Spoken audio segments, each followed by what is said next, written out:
Saan napunta ang pera ni Juan? Kaibigan, pamilyar ka ba sa tatlong mukha ni Juan pagdating sa paggamit ng pera? Alam mo bang may pagkakaiba sa ugaling pinansyal si Juan mahirap, middle class at mayaman? Sobrang simple lang ng mga pagkakaibang ito. Magtataka ka kung hindi lahat ng tao pamilyar dito. Mga simpleng diskarteng dahilan kung bakit ang mahirap lalong humihirap, ang middle class stressed out at walang oras, at ang mayaman lalong yumayaman.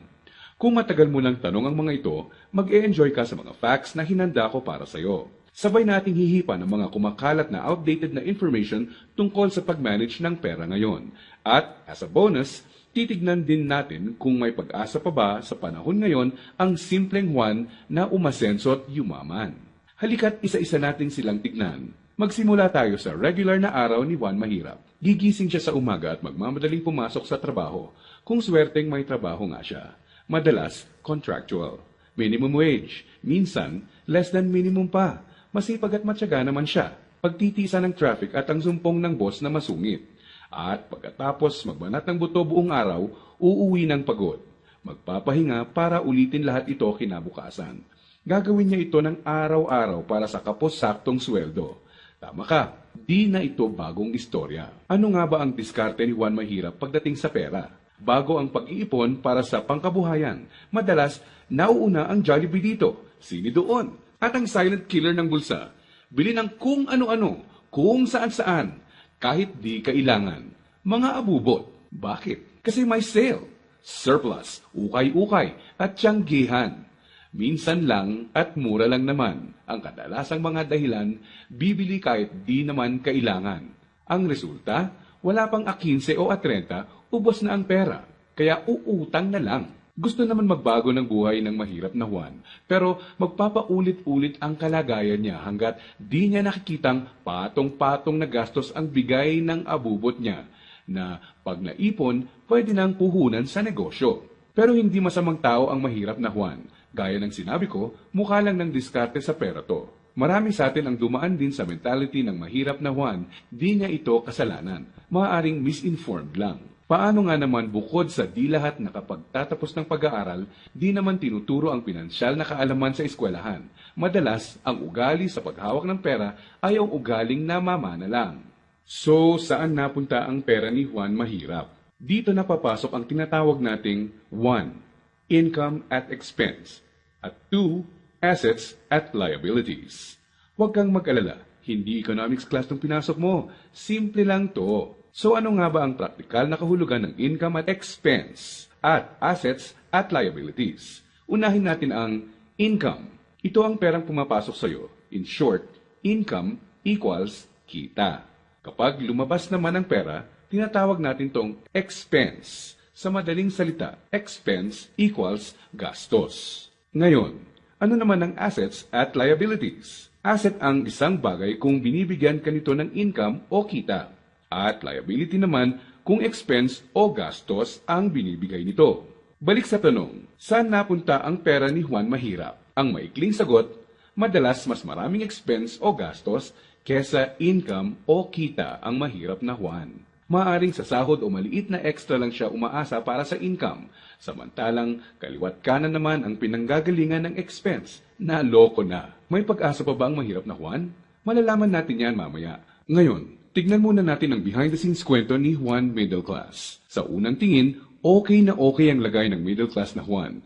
Ang totoo niyan, malaki ang tsansang mapagkamalan mo siyang mayaman. May bahay, may kotse, at nakikita mo silang nagbabakasyon minsan. At kung may bagong labas na gadget, mag-upgrade ang middle class na Juan. Pero ang di alam ng karamihan, marami dito ay promo, hulugan, o utang sa credit card na buwan-buwan sa sweldo nakakaltas. So, saan napupunta ang pera ni Juan Middle Class? Ang maikling sagot, mas madaming liabilities, nagbibigay gastos kesa sa assets, ang binibili ng middle class na Juan. Imbes na investments na gagawa ng income, nauuna sa listahan niya ang paggagamitan ng pera, ang upgraded na lifestyle. Gusto niya ang convenience at quality sa buhay. Tingnan nating halimbawa to. Kung traditional economics ang pagbabasehan, ang kotse at bahay ay madalas na sinasabing assets. Sa praktikal na buhay ni Juan, masasabi nating outdated na ang pananaw na to. Sa definisyon natin ng asset, Ang isang bagay ay asset kung gumagawa ito ng income. Pero madalas, pagka down payment mo ng kotse, bahay o alahas, money out agad. Sa mga susunod na buwan, may babayaran ka ulit. At huwag mong kakalimutan, andyan pa ang insurance at tax. Money out nga naman. Liabilities. Ang kotse ay nagiging asset lang kung nakakatulong siya ng gumawa ng income. Halimbawa na lang kung gamit sa negosyo. Ang bahay ay pwedeng maging asset kung paparentahan mo ito. Lalagyan ng mga produkto sa negosyo or storage. O di kaya'y kung nagba-buy and sell ka ng bahay at mabibenta mo to ng mas mahal. So bakit walang oras at stressed out si Middle Class Juan? Para mabayaran ang mga liabilities, kailangang mag-overtime, kumuha ng mas maraming trabaho at maghangad na ma-promote ng middle class na Juan kung siya ay empleyado. Para sa mga professionals at self-employed, kailangan nilang kumuha ng mas maraming kliyente o projects. In short, kailangan nilang ibenta ang oras at skills nila ng higit pa sa ginagawa nila dati nung wala pang liabilities para kumita ng mas malaki. Tulad ng kalagayan ng isang doktor. Kung hindi niya sisiputin ang pasyente niya, wala siyang kita. Dito mo na makikitang may lumalamon na sa oras ni Juan Middle Class. May mga celebrations sa family at friends ang di na niya ma-attendan. Kaliwat ka ng stress na ang kapalit ng upgraded lifestyle ni Middle Class Juan. Para sa kayod kalabaw na discarding to, gugustuhin niya ng reward, tama? Kaya mas madalas na siyang mag-taxi, kahit pwede namang mag-jeep. Starbucks coffee na, dati okay na ang 3-in-1. Sa restaurant na mas madalas kakain, kahit pwede namang sa bahay. Ilang halimbawa lang ito. Sa oras na may isip ni Juan Middle Class na magnegosyo, ang kita niyang pangpupuhunan sana, pambayad sa liabilities na pupunta. Kung tatanungin mo siya kung anong gusto niyang baguhin, madalas na sasabihin niyang ibalik sa kanya ang oras niya. Mabait si Juan Middle Class. Gusto niya ng maganda at komportableng buhay para sa pamilya niya. Magaling din siya sa trabaho o sa propesyon niya. Sa kasamaang palad, pagdating sa pinansyal na mindset, may outdated advice at information siyang dala. Ang dating akala niyang assets ay liabilities na pala. May pag-asa pa ba si Juan Middle Class? Malalaman natin yan ilang sandali lang. Ngayon, tignan muna natin ang sikreto ni Juan Mayaman. Alam mo ba na madaming Juan Mayaman ang mga self-made? Ibig sabihin, bunga mismo ng sariling pagod, sakripisyo at tiyaga ang tinatamasa nilang tagumpay. Simple lang kung susumahin mo ang lifestyle niya, may time and financial freedom. Maluwag ang buhay kung may kailangan. Choice sila kung ano ang sasakyan nila, saan sila titira, sino ang makakasama at makakatrabaho nila, kailan at saan sila magbabakasyon, at iba pa. In reality, mas madami din silang tsansang makatulong sa kapwa, gaya ng pagdodonate sa charity at pagsali sa outreach programs. Balik tayo sa tanong, saan napunta ang pera ni Juan Mayaman? Kapag may perang hawak si Juan Mayaman, sa asset niya ito dinadala. At sa asset na ito ay kikita pa ng mas maraming pera para sa kanya. At ano naman ang gagawin niya sa bagong kitang ito? Tama ka, i-invest ulit niya sa ibang asset pa. Ano ba ang mga examples ng asset na ito? Andiyan ang investments, apartment, or kotseng pinaparenta. Ang edukasyon, seminar, tradings at iba pa na magtuturo sa iyo ng skills na kaya kang bigyan ng kita ay asset din. Sabi nga ng isang bumper sticker, if you think education is expensive, try ignorance. Ibig sabihin, kung tingin mong mahal ang edukasyon, subukan mo ang kamangmangan. Assets din ang mga negosyo, lalo na ang mga kumikita ng passive income. Paano ba napagtatrabahuan ni Juan Mayaman ang kanyang time and financial freedom? Ang sikreto? Passive income at leverage.